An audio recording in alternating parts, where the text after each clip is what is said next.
It was the best of times, it was the worst of times. It was the age of wisdom, it was the age of foolishness. It was the epoch of belief, it was the epoch of incredulity. It was the season of light, it was the season of darkness. It was the spring of hope, it was the winter of despair. Now, I don't think Charles Dickens had the year 2020 in mind when he wrote A Tale of Two Cities, but wow, is this ever appropriate?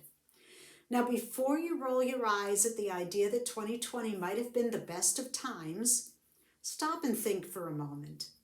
There's no question that this year has had major social, personal, economic, and emotional challenges brought on by the novel coronavirus that came to our attention in January. I don't know anyone who wasn't impacted in one way or another, and I suspect it will be years and perhaps even decades before we know the full impact.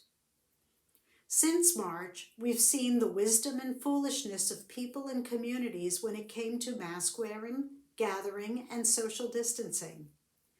Many people saw their faith and belief in the divine be strengthened, even as they mourned the inability to get together for worship. Others expressed incredulousness that God could have allowed this to happen.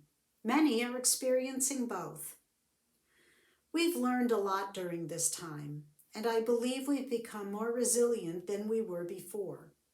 Yes, every cloud has its silver lining. However, those silver linings come with clouds. If you've lost a loved one, a friend, a coworker, or family member to COVID, or to something else, regardless, learning new skills doesn't change that.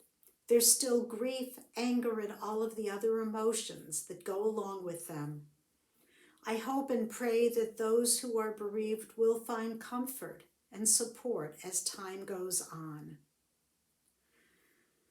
As we move into the new year, I'm reminded of how on Shabbat, before each new month in the Hebrew calendar, we recite a blessing. We ask that it be the divine will that the coming month be for us, for Israel, and all the world, a month of goodness and blessing, of peace and prosperity, of joy and health. May it be so for us as we begin 2021. And we say at Rosh Hashanah, Yehi ratzon milfanecha Adonai Eloheinu ve'Elohei avotenu shetichadesh aleinu shana tova umituka. May it be your will, our God and God of our ancestors, that we be blessed with a good and sweet new year. I pray that this new year will bring blessing, will bring comfort, and will bring healing to all of us. I wish you a Shabbat Shalom and a happy and a healthy new year.